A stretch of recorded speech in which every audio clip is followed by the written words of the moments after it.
Salute Bharat. Salute ഭാരതിൽ നമ്മോടൊപ്പമുള്ളത് മുതിർന്ന മാധ്യമപ്രവർത്തകൻ Shri KG ജ്യോതിർഘോഷാണ്. Sir നമസ്കാരം. നമസ്കാരം സാർ, നമ്മൾ ഈ കഴിഞ്ഞ ദിവസം കണ്ടതാണ് വയനാട്ടിലുണ്ടായ ആ വലിയ ദുരന്തം. സാർ, ദുരന്തം കഴിഞ്ഞ് മണിക്കൂറുകൾ ആകുന്നതിന് മുമ്പ് തന്നെ നമ്മുടെ കൃഷിമന്ത്രിയുടെ പ്രസ്താവന വരുന്നു. ഇത് ഈ അവിടുത്തെ ജീവനക്കാരായിട്ട് തന്നെ വരുത്തി വെച്ച ഒരു വിഷയമാണ്. അവിടെ ഇത് പ്രകൃതിയാൽ ഉണ്ടായതല്ല, മനുഷ്യനിർമ്മിതമാണ് എന്ന രീതിയിലൊക്കെയുള്ള സംസാരം അത് മുഖ്യമന്ത്രിയുടെ ഭാഗത്തു നിന്ന് വന്നിട്ടുണ്ട്. അതിൻ്റെ കൺസ്ട്രക്ഷൻകാരും അതിന് മറുപടി പറഞ്ഞിട്ടുണ്ട്. സാർ, നമ്മുടെ ചോദ്യം, ഈ ദുരന്തം മനുഷ്യനിർമ്മിതമോ അതോ പ്രകൃതിയുടെ പ്രതിഭാസമോ? അപ്പോൾ ഇവിടെ പരിസ്ഥിതിവാദികളൊക്കെ നിരവധിയുണ്ട്. അപ്പോൾ പരിസ്ഥിതിവാദികൾ ഇതിൽ എങ്ങനെ ഇടപെടാൻ സാധ്യതയുണ്ട്? ഇത് പ്രകൃതിയുടെ പ്രതിഭാസമാണ് എന്നുണ്ടെങ്കിൽ ഇനിയും ഇതുപോലുള്ള സംഭവങ്ങൾ ഉണ്ടായിക്കൂടാ എന്ന് നമുക്ക് പറയാൻ കഴിയും. കാരണം നമ്മുടെ മുന്നിൽ ഒരു വലിയ ദുരന്തം നമ്മൾ കണ്ടതാണ്. ഒന്ന് പറയാമോ സാർ? ഇത് വളരെ ലളിതമായിട്ട് പറഞ്ഞു കഴിഞ്ഞാൽ മനുഷ്യനിർമ്മിതം തന്നെയാണ്. ഇപ്പോ ചൂരൽമലയുണ്ടായ പ്രകൃതി ദുരന്തം, അതും ഒരു പരിധിവരെ മനുഷ്യനിർമ്മിതം തന്നെയാണ്. അത് നമ്മൾ വിശദമായിട്ട്, ഉദാഹരണത്തിന് എങ്ങനെയാണ് വളരെ പാരിസ്ഥിതികമായിട്ട് വളരെ സെൻസിറ്റീവായിട്ടുള്ള, വളരെ സൂക്ഷ്മമായിട്ടുള്ള, ഞാനതിന് ലോലം എന്നുള്ള വാക്ക് ബോധപൂർവ്വം ഉപേക്ഷിക്കുകയാണ്. കാരണം ഈ ലോലം എന്ന് പറയുമ്പോഴത്തേക്ക് നമ്മൾ എപ്പോഴും തന്നെ ദുർബലം എന്നുള്ളൊരു അർത്ഥം കൊടുക്കുന്നു. ദുർബലമല്ല, പ്രകൃതിയിൽ അത്തരത്തിലുള്ള വളരെ സൂക്ഷ്മമായ സങ്കേതങ്ങളാണ്. അത്തരം സൂക്ഷ്മമായ ഭാഗങ്ങളിൽ ഇടപെടേണ്ടത് വളരെ സൂക്ഷിച്ചു വേണം. അതുകൊണ്ടാണ് ഞാൻ ലോലം എന്നുള്ള വാക്ക് ഉപയോഗിക്കുന്നത്. ലോലമല്ലത്, അത് വളരെ ശക്തിയേറിയ സ്ഥലങ്ങളാണ്. കാരണം ആ ശക്തിയിലൂടെ അത് നമ്മളുടെ കാഴ്ചപ്പാടിലാണ്, നമ്മളുടെ ഒരു ഈ മസിൽ പവർ കാഴ്ചപ്പാടിലാണ് അതിന് ലോലം എന്ന് വിളിക്കാൻ കാരണം. മറിച്ച് അവിടെ സൃഷ്ടി നടക്കുന്ന സ്ഥലങ്ങളാണ്, വളരെ സൂക്ഷ്മമായ ജീവികളുള്ള സ്ഥലമാണ്. വളരെ നിമിഷങ്ങൾ നേരം തന്നെ ജന്മമെടുത്ത് നശിച്ചു പോകുന്ന ജീവികളുള്ള അതിസൂക്ഷ്മ സ്ഥലങ്ങളാണ്. അത് ശരിക്കും പറഞ്ഞാൽ ഒരു ബൈബിളിന്റെ ഭാഷയിൽ പറഞ്ഞാൽ ജീവന്റെ സമൃദ്ധി നിലകൊള്ളുന്ന സ്ഥലങ്ങളാണ് അവിടെ. അപ്പൊ അത്തരമുള്ള സ്ഥലങ്ങളിൽ നമ്മൾ ഇടപെടുമ്പോൾ വളരെ ശ്രദ്ധിച്ചു വേണം. അതാണ് നമ്മുടെ വെസ്റ്റേൺ ഘട്ടിന്റെ ഏറ്റവും വലിയ പ്രത്യേകത. പക്ഷെ നമ്മൾ ഇതെല്ലാം മറന്നിട്ട് വളരെ പ്രാകൃതമായ രീതിയിൽ എങ്ങനെയാണോ ഈ പാറകളിൽ, നമ്മൾ പാറയാണ് എക്കോളജിക്കലി സ്ട്രോങ് ആയിട്ടുള്ള ഒരു സ്ഥലം എന്ന് പലപ്പോഴും നമ്മുടെയൊക്കെ കൺസെപ്റ്റ് ഉള്ളത്. കാര്യം പാറ കട്ടിയുള്ളതാണ്. അതിൽ നിന്നാണ് ഈ എക്കോളജിക്കലി ഫ്രജൈൽ എന്നൊക്കെയുള്ള സ്ഥലം വരുന്നത്. ഫ്രജൈൽ അത് സെൻസിറ്റീവ് ആണ്. സെൻസിറ്റീവ് എന്ന് പറഞ്ഞാൽ വളരെ സൂക്ഷ്മമായിട്ട് എപ്പോഴും പ്രതികരിച്ചുകൊണ്ടിരിക്കുന്ന സ്ഥലം എന്നുള്ള അർത്ഥം. ആ പ്രതികരിച്ചിരിക്കുന്ന എന്തുമായിട്ടാണ്? ജീവനുമായിട്ട് ബന്ധപ്പെട്ടാണ്. അതുകൊണ്ടാണ് ഞാൻ പറഞ്ഞത് അതിസൂക്ഷ്മമായ ഒരു പ്രത്യേക സ്ഥലങ്ങളാണ് നമ്മുടെ വെസ്റ്റേൺ ഘട്ടം എന്ന് പറയുന്ന മൊത്തത്തിലുള്ളത്. ഇവിടെ വിഷയം ഇത് മനുഷ്യനിർമ്മിതമാണ് എന്നുള്ള ഒരു സംശയമില്ല. അത് സർക്കാരിനും ബോധ്യമുണ്ട്. അതുകൊണ്ടാണ് ആ സർക്കാർ ഒരു മുൻകൂർ ജാമ്യം എന്ന പോലെ പെട്ടെന്ന് കൈയൊഴിയാണ് ചെയ്യുന്നത്. അങ്ങനെ ചെയ്യാൻ പാടില്ല. ഇപ്പോ ഈ സർക്കാർ അധികാരം ഏറ്റെടുത്തിട്ട് അധിക ദിവസമായിട്ടില്ല എന്ന് നമുക്ക് എല്ലാവർക്കും അറിയാം. പക്ഷെ എങ്കിലും ഈ സർക്കാർ അധികാരം ഏറ്റെടുക്കുന്നത് മെയ് 18-നാണ്. മെയ് കഴിഞ്ഞാൽ പിന്നെ വരാൻ പോകുന്നത് ജൂണാണ്. June July മാസങ്ങളാണ്. അതായത് അടിയന്തര പ്രാധാന്യം കൊടുക്കേണ്ട ഒരു സ്ഥലമാണ് ഈ ഇടവപ്പാതി തുടങ്ങുന്നുള്ളത്. നമുക്ക് ജൂണിൽ ഇടവപ്പാതി തുടങ്ങും എന്നുള്ളത് എല്ലാവർക്കും അറിയാവുന്ന സംഗതിയാണ്. ചിലപ്പോൾ കുറച്ച് വൈകിയെന്നിരിക്കും. അപ്പം ഒരു ഗവൺമെന്റ് അധികാരത്തിൽ ഏറ്റെടുക്കുന്ന സമയത്ത് ഏറ്റവും അത് അടിയന്തര പ്രാധാന്യമുള്ള വിഷയമേത്? അപ്പോൾ തൊട്ട് മുമ്പിൽ വരുന്ന രണ്ട് കാര്യങ്ങളാണ്. ഒന്ന്, ഈ അടുത്ത മൺസൂൺ കാലം വരാൻ പോവാണ്. ഇടവപ്പാതിയാണ്. ഇടവപ്പാതി നമുക്ക് വളരെയധികം ആവശ്യമുള്ള സംഗതിയും കൂടെയാണ്. അത് വേറെ കാര്യം. പക്ഷേ നമ്മുടെ ഇപ്പോഴത്തെ പ്രത്യേക സാഹചര്യത്തിൽ ഈ ഒരുപാട് ദുരന്തങ്ങളും അപകടങ്ങളും ഉണ്ടാവുന്ന സ്ഥലങ്ങളാണ്. ഒന്ന്, ഈ പറഞ്ഞ പ്രകൃതി ദുരന്തങ്ങൾ. രണ്ട്, പകർച്ചവ്യാധികൾ.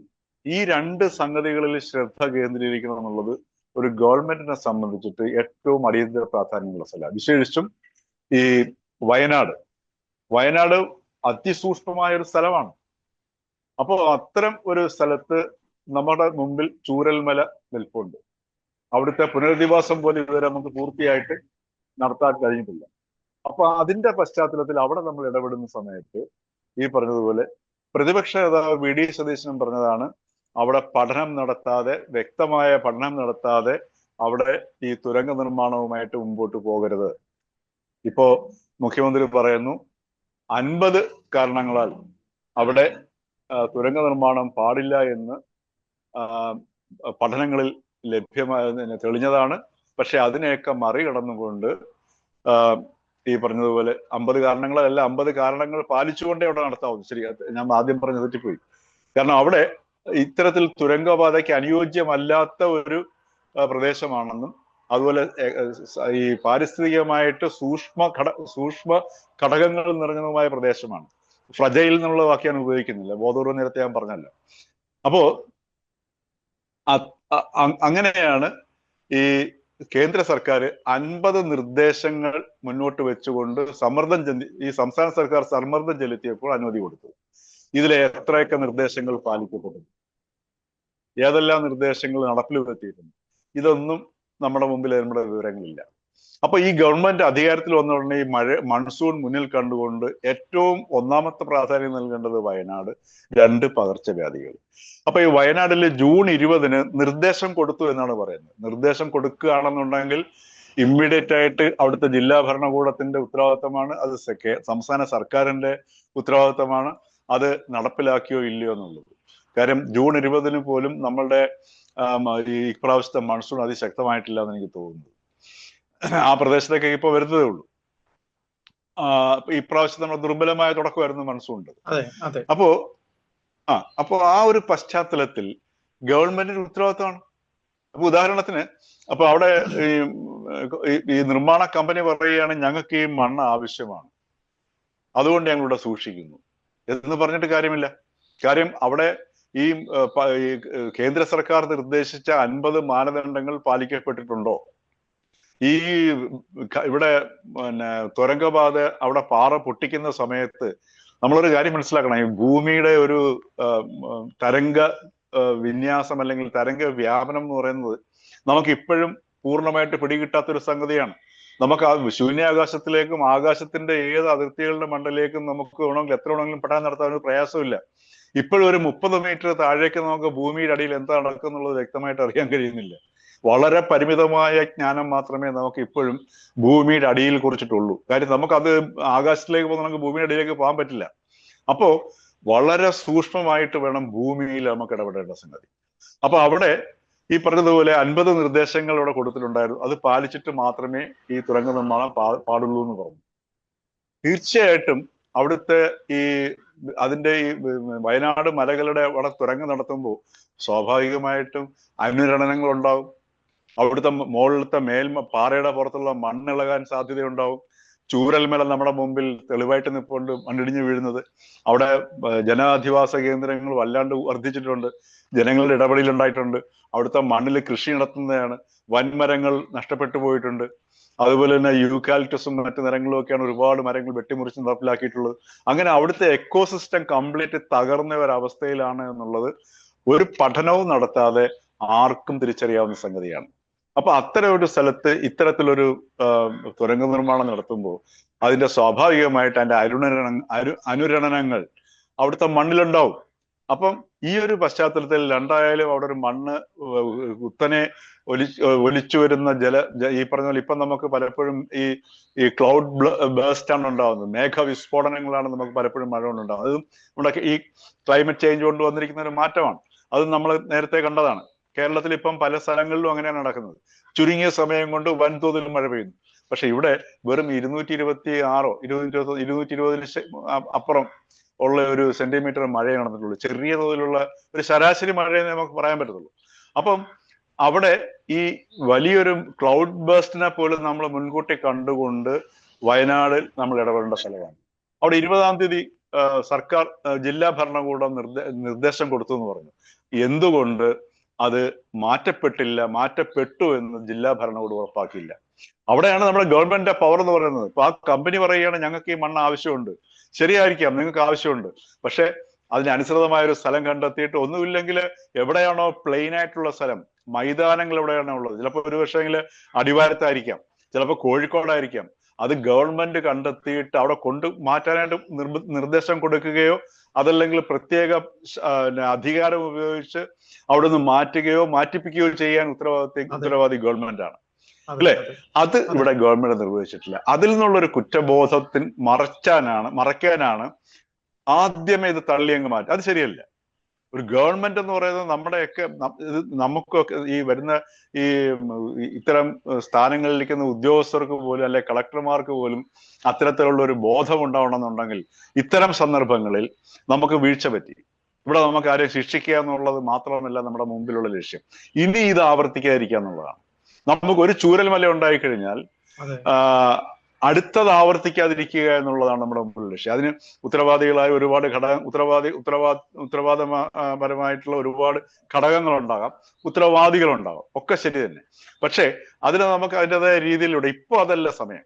ഇപ്പൊ നമുക്ക് ശ്രദ്ധ വേണ്ടത് അവിടെ ഉണ്ടായിരിക്കുന്ന അപകടത്തിനകത്ത് നിന്ന് ആൾക്കാരെ പരമാവധി രക്ഷപ്പെടുത്തുക, പരമാവധി അതിന്റെ ആഘാതം കുറയ്ക്കുക എന്നുള്ളതായിരിക്കണം. അവിടെ നമ്മൾ ആരെയെങ്കിലും കുറ്റം ചാർത്തിയിട്ട് രണ്ട് ചേരിയിലാക്കുകയല്ല ചെയ്യേണ്ടത്. ഒരു ഗവൺമെന്റ് ഒരിക്കൽ പോലും ഇത്ര ഒരു ദുരന്തം ഉണ്ടാകുന്ന സമയത്ത് ഇതിന്റെ കാരണക്കാരെ എടുത്തു പറയാൻ പാടില്ല എന്നുള്ളത് ഒരു അടിസ്ഥാന പാഠമാണ്. ഉദാഹരണത്തിന് അവിടെ ആ കമ്പനിയുടെ അധികൃതരും കമ്പനിയുടെ സംവിധാനങ്ങളും ഉണ്ടെങ്കിൽ അവരെയും നമ്മൾ ഇപ്പൊ കൂടെ നിർത്തിക്കൊണ്ട് അവിടെയുള്ള രക്ഷാപ്രവർത്തനം നടത്തണം.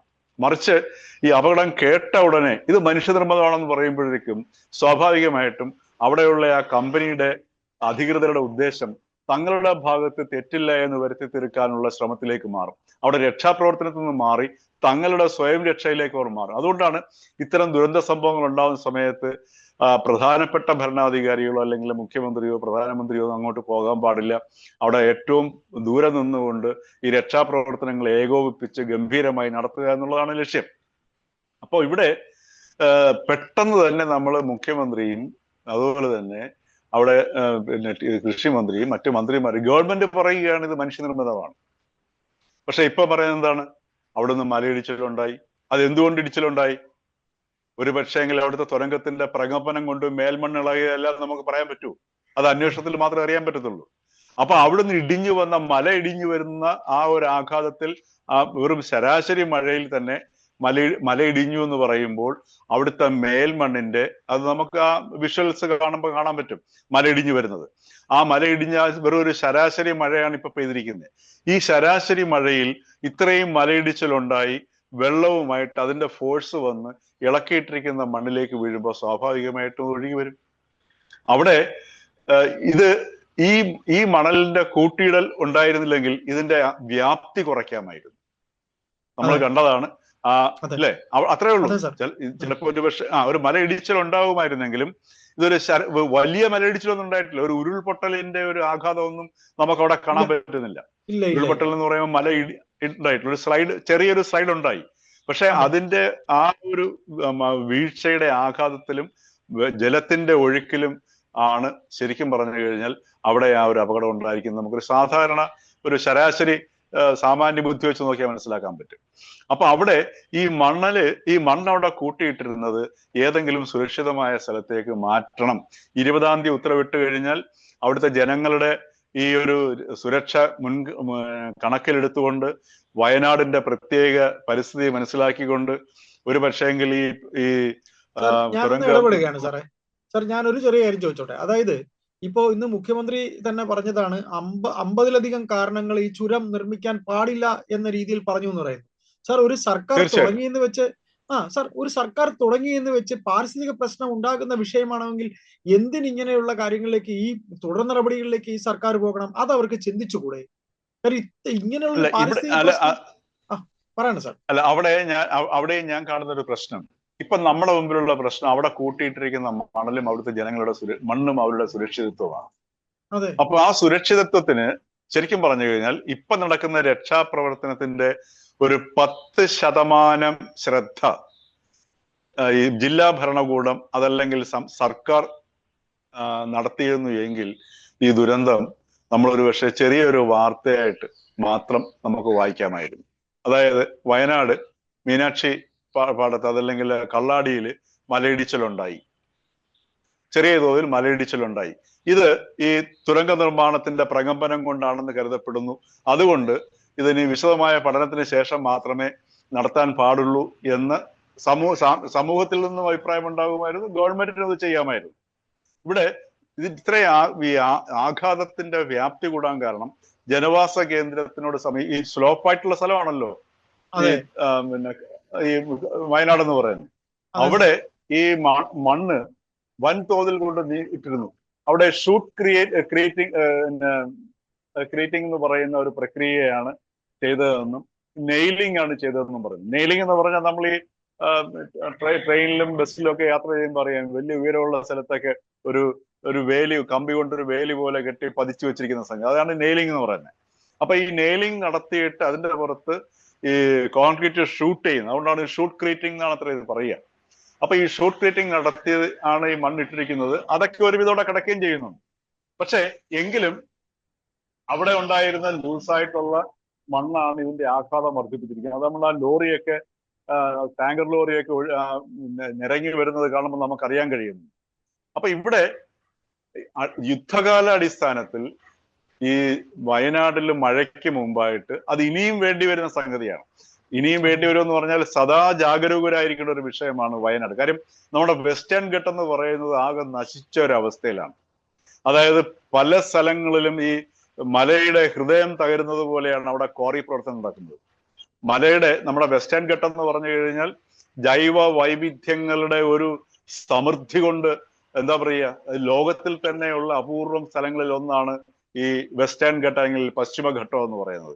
അപൂർവ സസ്യങ്ങളുടെയും അപൂർവ ധാതുക്കളുടെയും ഒക്കെ ഒരു കലവറയായിട്ടുള്ള ഒരു വളരെ പ്രത്യേകതയുള്ള സൂക്ഷ്മജീവികൾ, പിന്നെ എന്താ പറയുക, നമുക്ക് എണ്ണമില്ലാത്ത രീതിയിലുള്ള സൂക്ഷ്മജീവികളുടെ അധിവാസ കേന്ദ്രം കൂടിയാണ് ഈ വെസ്റ്റേൺ ഘട്ടം അല്ലെങ്കിൽ പശ്ചിമഘട്ടം എന്ന് പറയുന്നത്.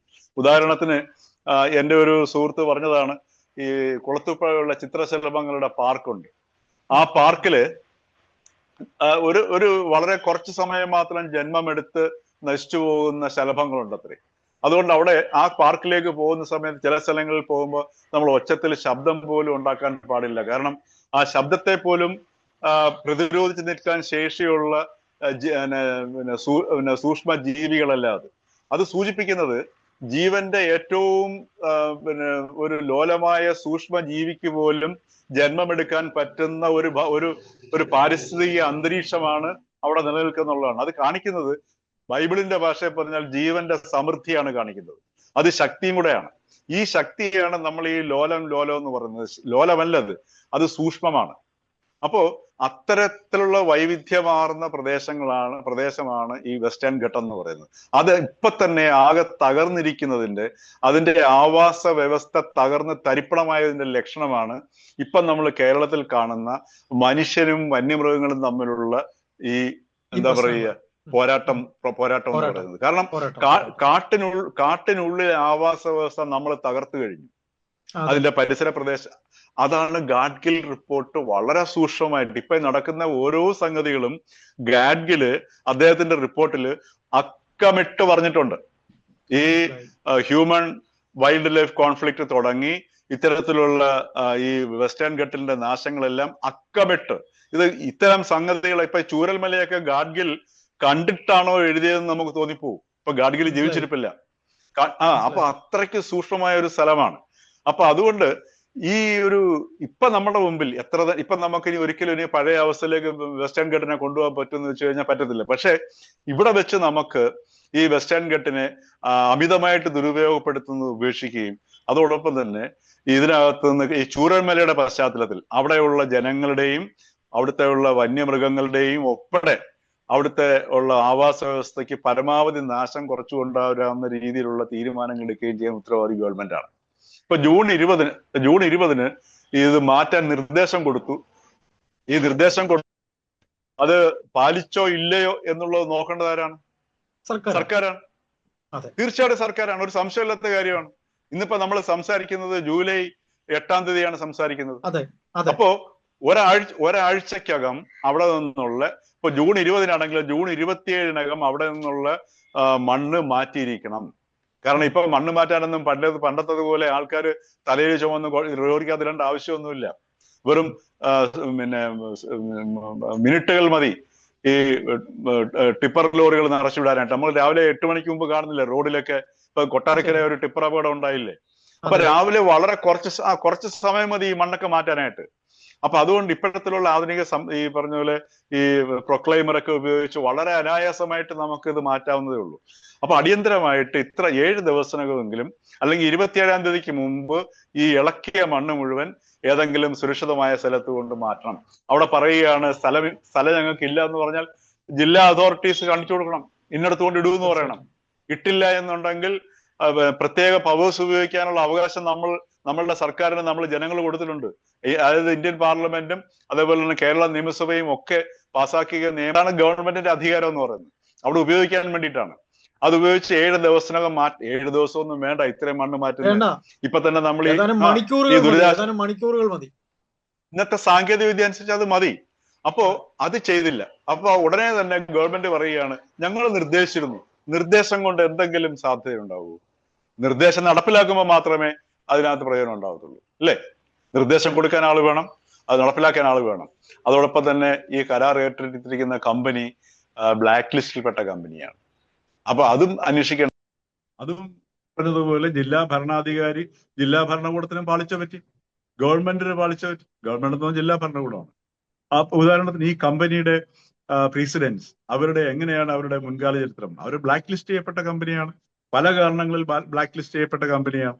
അപ്പോ അതും മനസ്സിലാക്കിയിട്ട് അവരുടെ പുറത്ത് നിരീക്ഷണം ആവശ്യമാണ്. ഇപ്പൊ ഉദാഹരണത്തിന് ഈ നിർമ്മാണത്തിൽ ഇരിക്കുന്ന ഒരു കമ്പനിയാണ്.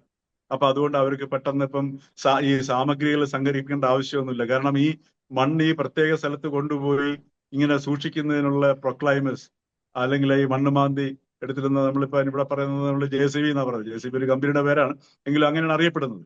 അപ്പൊ അതൊക്കെ അവരുടെ കയ്യിൽ ലഭ്യമാണ്. അപ്പൊ അതനുസരിച്ചിട്ട് ഉദാഹരണത്തിന് ഇപ്പൊ കോഴിക്കോടാണെന്നിരിക്കട്ടെ സ്ഥലമുള്ളത്, അവിടെ കൊണ്ടുവരണം. കാര്യം ഇവിടെ ഇത്ര പേരുടെ ജീവൻ നഷ്ടമായില്ലേ? അപ്പോ അത് അവര് പറയുന്നു ഈ കമ്പനിക്ക് ഈ മണ്ണ് തിരിച്ചു വേണ്ടത് കൊണ്ടാണ് വിട്ടിരിക്കുന്നത്. പക്ഷെ അവിടെ നമ്മുടെ പ്രാഥമികം എന്ന് പറയുന്നത് ജില്ലാ ഭരണകൂടത്തിന്റെ പ്രാഥമിക ഉത്തരവാദിത്വം ജനങ്ങളുടെ ജീവനാണ്. കോൺസ്റ്റിറ്റ്യൂഷനിൽ നമുക്ക് അവകാശമുള്ള ജനങ്ങളുടെ ജീവനും സ്വത്തിനും ഇത് നമുക്കുള്ള അവകാശം അത് ഉറപ്പാക്കുക എന്നുള്ളതാണ് ഭരണകൂടത്തിന്റെ ലക്ഷ്യം. ഞാനൊന്ന് ഇടപെടുകയാണ്. നമുക്ക് ഇതിന്റെ ചുരുക്കത്തിലേക്ക് ഒന്ന് സാർ വരണം. അതായത് ഇത് പരിസ്ഥിതിവാദികൾ ഈ വിഷയത്തിൽ ഇടപെടും എന്ന് താങ്കൾ കരുതുന്നുണ്ടോ സാർ? സാർ ഈ പറഞ്ഞ ആദ്യത്തെ കാരണങ്ങൾ, ഈ പാരിസ്ഥിതിക പ്രശ്നത്തിന്റെ കാരണം, കേരളത്തിൽ ഇപ്പൊ പരിസ്ഥിതിവാദികൾ അത്ര കണ്ട ആക്റ്റീവ് ഒന്നുമല്ല. പരിസ്ഥിതിവാദികൾ സത്യം പറഞ്ഞു കഴിഞ്ഞാല് ഈ കേരളത്തിൽ ഇപ്പോൾ ഒട്ടും വിശ്വാസ്യതയില്ലാത്ത ഒരു വിഭാഗമായി മാറിക്കഴിഞ്ഞു പരിസ്ഥിതിവാദി. അപ്പോൾ ഇവിടെ പരിസ്ഥിതിവാദികൾ സമൂഹത്തിന്റെ വിഷയമാണ്. ഇത് വയനാട്ടിലെ ജനങ്ങളുടെ ജീവൽ പ്രശ്നമാണ്. അപ്പൊ ഇതിനെ വെറും ഒരു പരിസ്ഥിതി വിഷയമായിട്ട് മാത്രം നമ്മൾ പരമ്പരാഗത രീതിയിലുള്ള, അതായത് ഇവിടുത്തെ പരിസ്ഥിതിവാദികൾ ഇവിടെ സ്ഥാപിച്ചുറപ്പിച്ചിട്ടുള്ള പരിസ്ഥിതി സമീപനമല്ല ഇവിടെ വേണ്ടത്. ഇവിടെ സമഗ്രമായ ഒരു സംഗതിയാണ് വേണ്ടത്. അവിടുത്തെ ഭൂപ്രകൃതിയും അതിന്റെ പ്രത്യേകതയും, ഇപ്പൊ ഈ പറഞ്ഞതുപോലെ 50 കാരണങ്ങൾ കേന്ദ്ര സർക്കാർ പരിസ്ഥിതി മന്ത്രാലയം നിർദ്ദേശിച്ചിട്ടുണ്ടെന്ന് പറഞ്ഞു. അതെല്ലാം എന്തൊക്കെയാണ്, അത് ഏതൊക്കെ പാലിച്ചിട്ടുണ്ട്, എന്തുകൊണ്ടാണ് അത് വേണ്ടതെന്ന് പറയുന്നത്, ഇതൊക്കെ പാലിച്ച് ചെയ്യേണ്ട ഒരു സംഗതിയാണ്. ഇവിടെ പരിസ്ഥിതിവാദികളെ നമ്മൾ ഇടയിലേക്ക് കൊണ്ടുവരാതിരിക്കുന്നില്ല. കാരണം പരിസ്ഥിതിവാദികൾ ഇടപെട്ട് കഴിഞ്ഞാൽ ഈ പരിസ്ഥിതിവാദികളാണ് ഇന്ന് ഇത്തരത്തിലുള്ള പദ്ധതികൾ നടപ്പിലാകാനായിട്ട് കേരളത്തിൽ വഴിയൊരുക്കുന്നത്. കാരണം പരിസ്ഥിതിവാദികൾ എന്തിനും കയറി തടസ്സം പറയും എന്ന ഒരു അവസ്ഥ കേരളത്തിലുണ്ടായി. അതുകൊണ്ട് അതുകൊണ്ടാണ് ന്യായമായ കാര്യങ്ങൾ പറഞ്ഞാലും ഇത് പരിസ്ഥിതിവാദി പറയുകയാണ് എന്ന ഒരു മുഖമുള്ളതിന്റെ പേരിലാണ് യഥാർത്ഥത്തിൽ ഇടതുപക്ഷം ഈ കഴിഞ്ഞ സർക്കാർ തങ്ങളുടെ ഈ എന്താ പറയുക പട്ടികയ്ക്കകത്ത് ഇങ്ങനെയുള്ള വികസനത്തിന്റെ പട്ടിക ഉയർത്താൻ വേണ്ടിയിട്ട് ഈ കേന്ദ്ര സർക്കാരിന്റെ നിർദ്ദേശം പോലും അവഗണിച്ച് അവരെ കൊണ്ട് സമ്മർദ്ദം ചെലുത്തി ഈ തുരങ്കപാതയിലേക്ക് പോകാൻ കാരണം ഒരു കൃത്യമായ പഠനം പോലും നടത്തിയിട്ടില്ല. എന്തൊക്കെയാണ് ഇതിന്റെ പ്രകമ്പനം കൊണ്ട് ഈ സ്വാഭാവികമായിട്ടും അവിടുത്തെ പ്രകൃതിയിൽ ഇടപെടുമ്പോൾ അതിന്റെ പ്രത്യാഘാതങ്ങൾ ഉണ്ടാകുമല്ലോ. അപ്പൊ അത് ശക്തമായി വേണ്ട രീതിയിൽ പഠിക്കാതെ അതിലേക്ക് ഇറങ്ങി തിരിക്കാൻ കാരണം കേരളത്തിലെ പരിസ്ഥിതിവാദികളാണ്. കാരണം പരിസ്ഥിതിവാദികൾ എവിടെയെങ്കിലും ഒരു എതിർപ്പ് പ്രകടിപ്പിച്ചു കഴിഞ്ഞാൽ ഇന്ന് നിലവിലുള്ള അവസ്ഥയിൽ സംസ്ഥാന സർക്കാരിന് അനുകൂലമാണ്. കാരണം പരിസ്ഥിതിവാദികൾ എതിർക്കുന്നത് ജനങ്ങൾക്ക് ഗുണകരമായ പദ്ധതിയാണ് എന്ന പൊതുധാരണ സമൂഹത്തിൽ ഉണ്ടായിക്കഴിഞ്ഞു. അപ്പൊ അത് ഈ ഇത്തരത്തിലുള്ള ലക്കിൽ ലഗാനവും ഇല്ലാതെ നീങ്ങുന്ന സർക്കാരുകൾക്ക് വളരെ അനുകൂലമായ ഒരു അവസ്ഥ കേരളത്തിലെ പരിസ്ഥിതിവാദി, വേറൊരു വിഷയമാണ് കേരളത്തിലെ പരിസ്ഥിതിവാദികൾ സാറ് ഡീറ്റെയിൽ ആയിട്ടുള്ള ഒരു വിവരണമാണ് നൽകിയിരിക്കുന്നത്. ഞാൻ സമയപരിമിതി മൂലമാണ് ഞാൻ ഇടപെടുന്നത്.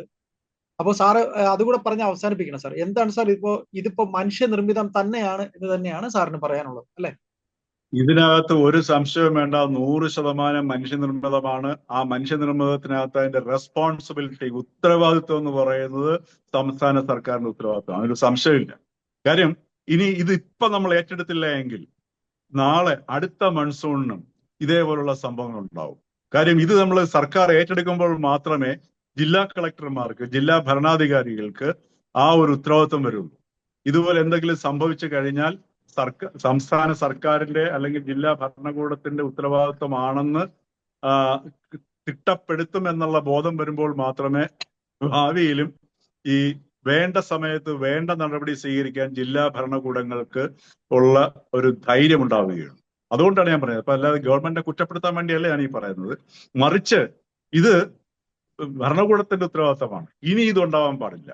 അതുകൊണ്ട് ജില്ലാ കളക്ടർമാർക്ക് സമ്പൂർണ്ണ അധികാരം നൽകുന്ന, അല്ലെങ്കിൽ ഇത്തരം സന്ദർഭങ്ങളിൽ ഏത് നടപടികളിലേക്കും സ്വീകരിക്കാൻ പോകുന്ന അധികാരം അവരിൽ നിക്ഷിപ്തമാണ്. അത് പ്രയോഗിക്കാൻ ജില്ലാ ഭരണകൂടത്തിലുള്ള അധികാരികൾക്കും ബന്ധപ്പെട്ട അധികൃതർക്ക് എല്ലാവർക്കും ഒരു ധൈര്യവും അതുപോലെ തന്നെ ദിശാബോധവും നൽകുന്നതിന് ഈ സംഭവമെങ്കിലും നമ്മൾ ഉപയോഗിക്കണം. അതില്ല എങ്കിൽ ഇതേപോലുള്ള അപകടങ്ങൾ എല്ലാ മൺസൂണിലും നമുക്ക് കാണേണ്ടി വരും. അത് ഏറ്റവും കൂടുതൽ അനുഭവിക്കാൻ പോകുന്നത് പശ്ചിമഘട്ടത്തിന്റെ പരിസര പ്രദേശങ്ങളിലും പശ്ചിമഘട്ടത്തിന്റെ മുകളിലും താമസിക്കുന്നവർക്കാണ്. അതിൽ ഏറ്റവും കൂടുതൽ വരാൻ പോകുന്നത് വയനാടുകാർക്കുമായിരിക്കും. ഒരു സംശയവുമില്ല കാര്യം. നന്ദി. Thank you sir.